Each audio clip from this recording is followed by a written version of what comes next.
contacts tell me that the hospitals are starting to prepare for a possible super spreader event. We know COVID is very active on the construction sites. We know these people have been out without their masks in larger numbers. There's real worry in the medical profession. We could see a super spreader event out of this one. Well, not just out of this one, Neil, but also we had the protest on Saturday. We've had one each day this week, haven't we? So, I mean, there's been several opportunities now for this super spreader to take hold. And if we dodge a bullet with this one, well, we'd be who would have thought, the luckiest city in the world.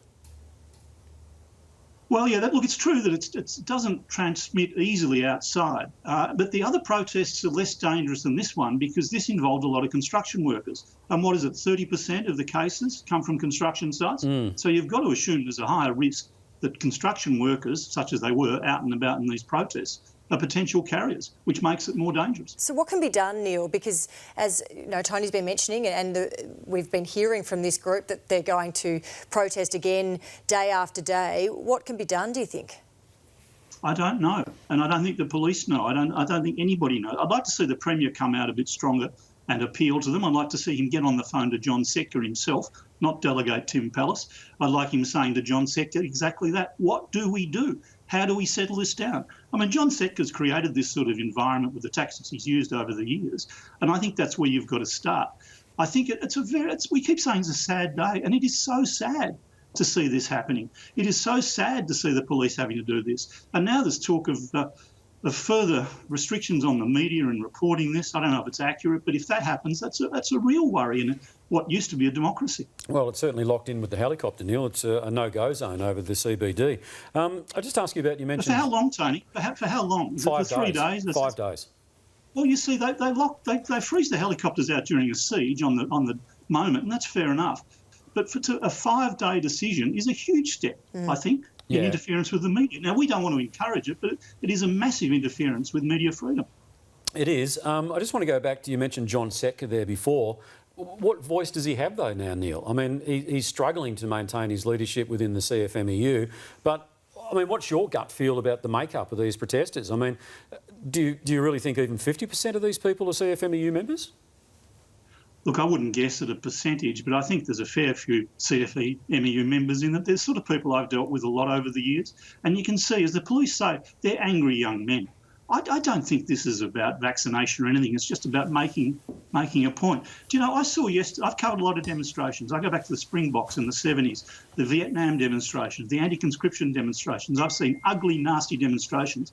I've never before seen demonstrators attack members of the public, as happened yesterday. Innocent members of the public, that poor woman in her car jumping on the bonnet and spitting in her face. That is obscene behaviour, not by a political activist. That's an absolute criminal idiot.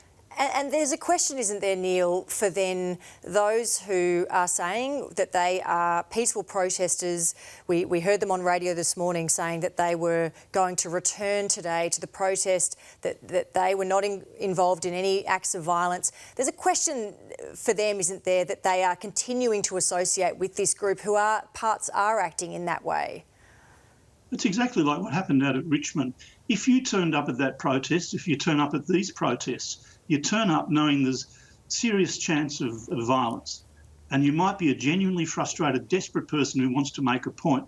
You don't turn up because you know what you're walking into. And remember, most of these construction blokes have been working right through anyway. They've been allowed to travel. They've been allowed to work. What is their frustration? What right have they got to be frustrated compared to the bloke who's lost his business or the person who's been locked in a one-bedroom unit for 240 days. I mean, they are in a privileged position and they're abusing it. Neil, I want to take you back to this morning's media conference with the Premier Daniel Andrews and also Lisa Neville, the Police Minister, and Shane Patton, the Chief Commissioner of Police. I thought the latter two said all the right things and used all the right language, but Daniel Andrews, it was just another pitch for vaccinations. It was very strange, wasn't it? He wasn't... flatly being critical of the protests. He wasn't appealing to them much. It was an insipid performance, and I don't know, one, why he's done that, and second, why he has not been out further. Well, he wasn't yesterday, and why he hasn't been out today to reassure people about the earthquake as well. It was a very strange performance from the Premier, and I can't work it out. As you said, Lisa Neville and Shane Patton were both very good by comparison. Well, can I just ask you about Shane Patton, who's been very strong in his language and the fact that they won't tolerate any nonsense from these protesters. it hasn't really transpired into action, has it? No, it hasn't. But then they haven't really called on a confrontation, have they? The police No. have been through their helicopters, sort of monitoring them and rushing them around and moving them around. Maybe they're hoping they'll run out of legs. You don't want the police to wade in without good cause, without good reason. And they obviously were sensitive on the steps of the. I don't know. I wouldn't be too critical about the way they've handled it today. I'm not being critical. We need somebody to break. I'm not being critical. I'm just asking whether, the language was backed up by the actions today. I'm not suggesting they come out, all guns blazing or anything. I do think that they will use that action if they have to, and that's what he was saying. We have seen them use the rubber bullets before and lots of spray and who knows, tear gas. I think they will, and I think he was putting him on notice, which is fair enough. He won't want it. Nobody wants to do that. I mean, he told me on air when it happened last time, he said, I know it's an awful look. We don't want to do it, but we will do it if we have to. It comes back to somebody being able somewhere to broker some sort of peace deal. And that depends who's running this. Is it the anarchists? Is it the old anarchy group? Is it the neo-Nazis? Is it really a rebel group within the CFMEU? I just don't know. And I wonder who does. John Setka might have an idea, which is why the Premier should be on the phone to him. Neil, what does the government do about this order for mandatory vaccines for the construction industry? Do they have to stay the course with it? I think they do now, unless there's an option. New South Wales has been exploring an option with rapid testing. I don't know if that's adequate, but the Premier is right. They have ignored the rules. There have been undue numbers in construction. We do need mandatory vaccination, and I think the vast majority would agree with that. It's still strange that we put construction ahead of the health profession. I think they need mandatory vaccination as well, but I think they're going to have to accept it eventually, and if they don't like it, go and work somewhere else. It's interesting now, isn't it? Because we had the announcement today about teachers. Yeah. Some in the protest have been making the point, well, why don't all politicians have to have a mandatory vaccine before they go back to work? And so perhaps as more professions are added to that list of mandatory ones that need to have a vaccine, then perhaps some of the anger in the construction industry will dissipate. Yeah, that's right. And Neil, this was always going to happen, wasn't it? This debate over the mandatory vaccinations and which sectors of the society and workplaces will be forced to have it.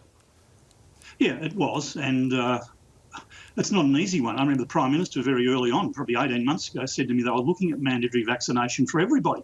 And then he backed off within a couple of hours. It is very, very sensitive. I hate the idea of it. Of course I hate the idea of it. But I think it's probably necessary and is necessary in a lot of industries. And I'd be surprised if every politician wasn't already vaccinated, double vaccinated.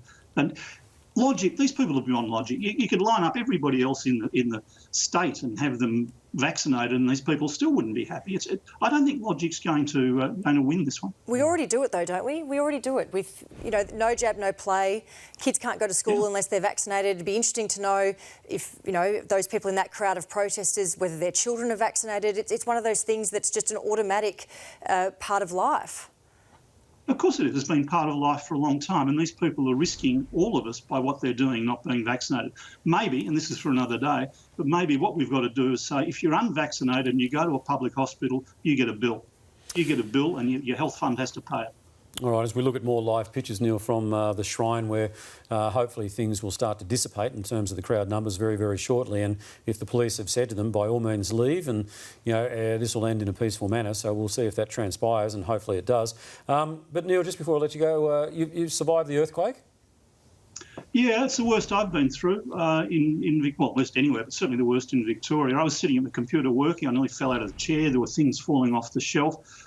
It took me some time to say, oh, there's an earth tremor. I better go and stand in the doorway. I'm glad I wasn't on the 7th floor where I normally would be with you that time. Well, it was rocking up there, let me tell you. And can I tell you also, some of your production staff aren't the lion-hearted people you thought they were. Oh, come on. Hang on, you're the bloke who said Victoria the place to flee. Absolutely, and I'm still getting there too. We saw the colour draining out of your face. We've got that vision forever now. Yeah, I put my hand up. I was scared. The place was moving. It really was. So anyway, the sooner you're back, Neil, the better. Take care. Thank you. All right, thank you. Neil Mitchell joining us there from home via Skype. I tell you, Alicia, I know we're heading to a break. Have we got Wayne? We are heading to a break, all right? And then we've got another guest coming up. Just getting a series of messages through the West Australian government is about to call a COVID media conference because there has been a COVID case. Now, according to this report, it doesn't sound like the WA press will have any impact on the grand final, but a New South Wales truck driver has tested positive and drove through WA on September 16, 18. Contact tracing is still ongoing, but at this point, no connection to the grand final. So we might even see if we can make contact with our reporter over there, Ed and Woolley, who might have time just to bring us up to speed with that, but something else to digest.